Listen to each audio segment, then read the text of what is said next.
Блогер Айтилек Орозбеков үй камагына чыгарылды. Свердлов райондук сотунда блогер Айтилек Орозбековдун бүгүн чарасы каралып, ал 25 июнга чейин үй камагына чыгарылды. Бул тууралуу шаардык соттон билдиришти.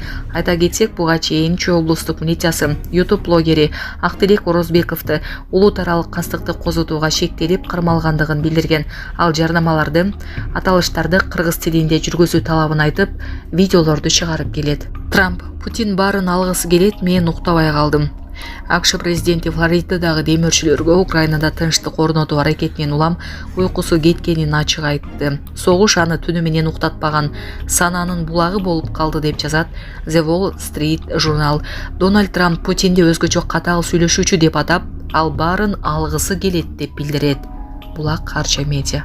Ошто сентябрда жаңы мектеп пайдаланууга берилет. Ош шаарында президент Садыр Жапаровдун тапшырмасы менен 1 сентябрга карата жаңы мектеп пайдаланууга берилет.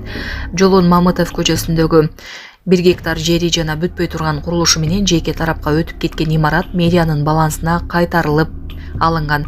Эми бул жер билим берүү мекемеси үчүн пайдаланылат. Курулуштун долбоору жана имараттын азыркы абалы менен жеринде бүгүн Ош шаарынын мэри Жеңишбек Токторбаев, Кыргыз Республикасынын курулуш, архитектура жана турак жай коммуналдык чарба министри Нурдан Орунтаев таанышып чыгышты. Билим ордосунун долбоору даярдалып, акча каражаты чечилген. Имарат толук оңдолуп, түзүлгөн соң 1 сентябрда пайдаланууга берилет. Маршруттук каттамдын айдоочусу жүргүнчүнүн жүгү үчүн унаадан чыгарып салган. Номер 193 маршруттук каттамдын айдоочусу жүргүнчү менен жаңжалга барып, анын жүгүнөн улам кошумча 20 сом төлөөнү талап кылган.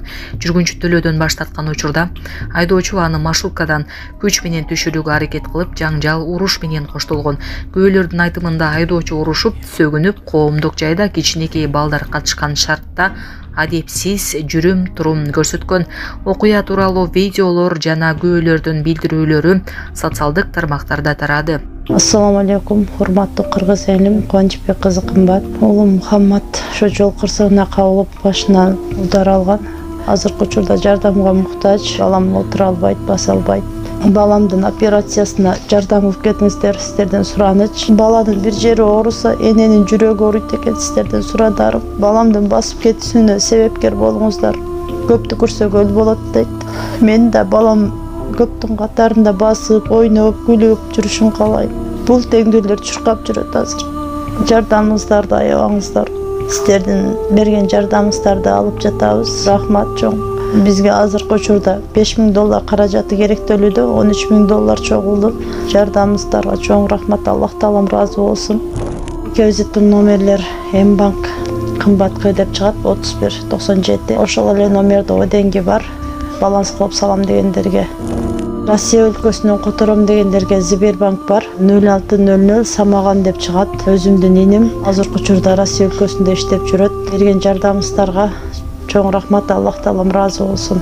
Самат Кыргыз мушкерлик мээрейин Казакстандан келген жаш күйөрманына белек кылды. Беттештин алып баруучусунун айтымында, бул бала кыргызстандык мушкерди көрүүнү жана жыйынтыгы кандай болбосун андан мээлей сурап алууну кыялданган. Белгилей кетсе, кыргызстандык мушкер Самат Кыргыз Абдрахманов MMA бокс эрежеси боюнча өткөн Nomad FC 13 турниринде калыстардын бир добуштуу чечими менен жеңишке жетти. Согуш ардагерлеринин колунан өпкөн кыз. 9 май жеңиш күнү Бишкек. Согуш ардагерлеринин колунан өпкөн кыз. 9 май жеңиш күнү Бишкек шаарында өткөн салтанаттуу өлбөс полк жүрүшүндө жаш кыз согуш ардагерлерине урмат көрсөтүп, алардын колунан өпкөн.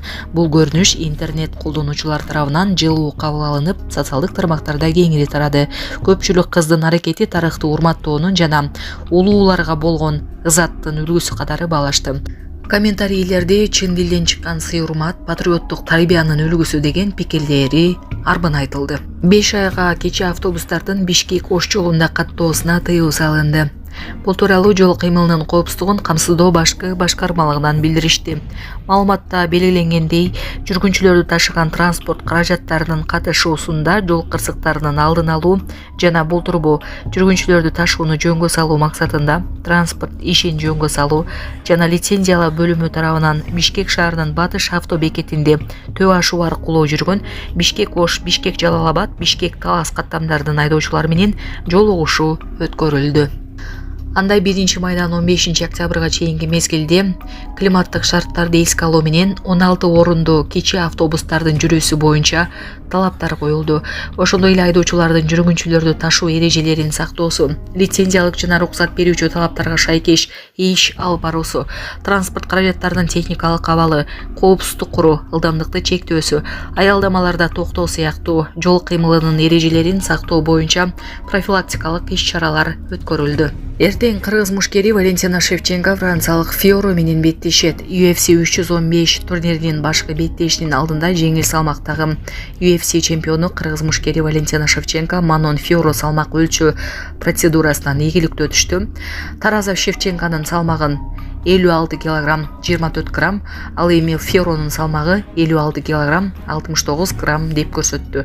Беттеш 11 майда Бишкек убактысы боюнча саат 8:00 чамасында орун алат. UFC 315 турнири Канадада уюштурулууда. Кыргызстандын намысын коргогон Шевченко ММА боюнча 24 жеңиш, 4 жеңилүү, бир беттешти тең чыгуу менен келе жатат. Фиоро профессионалдык карьерасында 13 беттеш өткөрүп, анын 12си жеңиш менен жыйынтыкталып, биринде жеңилген. Бангладеште эркектер аялдын сүлөкөтүн илип, бут кийимдер менен уруулашты. Эркектер аялдардын укугун коргогон реформаларга каршы чыгышууда.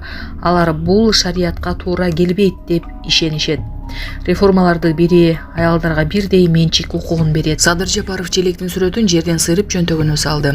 Өлкө башы Садыр Жапаровдун Кыргызстандын желеги түшүрүлгөн кагазды жерден сыйрып алып, жөнтөгүнө салган видеосу тарады. Алдын ала маалыматтар боюнча окуя Москвада белгисиз жоокердин көрүстөнүнө гүл коюу аземинде болгон. Протоколго ылайык президенттер кайсыл жерге турганын билиш үчүн алардын мамлекетинин желеги жерге чапталат.